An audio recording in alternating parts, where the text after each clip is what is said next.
toxic relationships that we assume does not need boundaries, but it actually requires boundaries, or else it might end up breaking us apart. The first one is marriage partner or spouse. From your dating life to your courtship to even the beginning of the marriage, let it be known to your partner that this is my boundary. These are my boundaries. These are what I want. This is what I won't take from the very onset. So the boundaries are already set, no mistake. Let me give you an instance. If you hate it when someone uses diminishing weight on you, let your partner know from onset. Or maybe you hate it when people take things behind your back. You don't mind your partner taking your things, but you don't want it to be behind your back. Let it be known to your partner from onset and create those boundaries. Or else you might see it as it might get to a stage that you might see it as if the person is trying to intrude your privacy too much. The second one is friendship. Let your friends know how how long, how the extent of where your friendship can go. You have different friends for different reasons. We have some friends that you're just for gisting alone. We have friends that they are your confidants. We have friends that you just talk about fashion and all that. So it depends on where your friendship lies. You determine where the boundary stops. If your friendship is just about let's say talking fashion, talking this and that, let it stay there. When the person starts going personal with you or asking you personal questions, let them know, I don't want to talk about this with you. So that is another boundary. Another one is business owner to client. Listen and listen again. Your client is not your friend. Carpet. Your client is not your friend. When a client is getting overly friendly with you, you see that it will get to a stage that he or she will start asking you for favors. Maybe asking you to sell on credit and all that, or start mismanaging the opportunities that they have with you. So your client remains clients. Be friendly with your clients. Of course, it's business, but don't get overly friendly or become besties while the person is still patronizing you. It doesn't really end well. Another one is parent-children relationship. Let your children know what you want. Let them know what you won't take from them. Let them start knowing how strict or maybe friendly their parents are. Let them know your boundaries from very onset while they are young.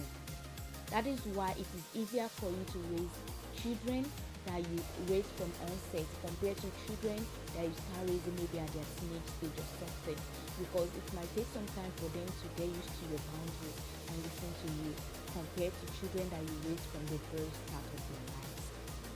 So another one is person to work colleagues. Your work colleagues are not your friends.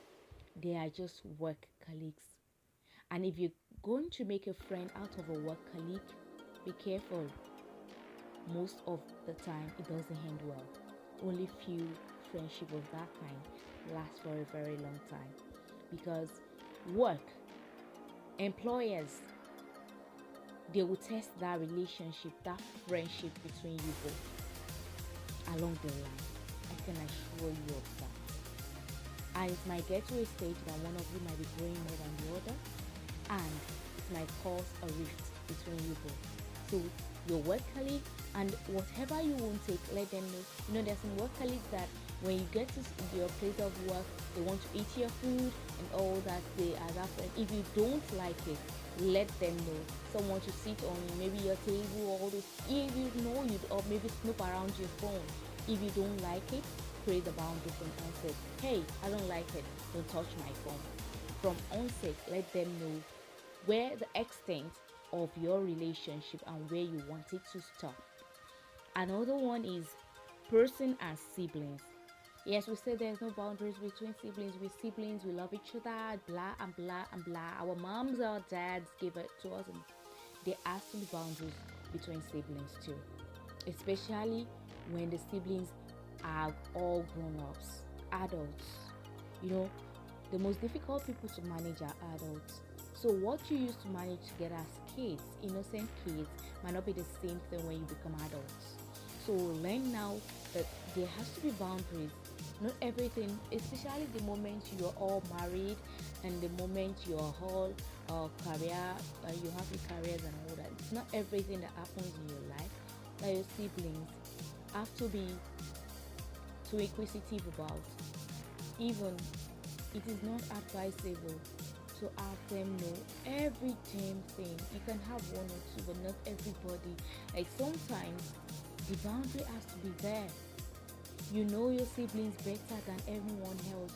You know the ones the ones you know you can say certain things to, or what you can say to this, what you can say to that one. In short, create the boundaries from the very onset. Let your siblings know what you can take from them and what you can take from them.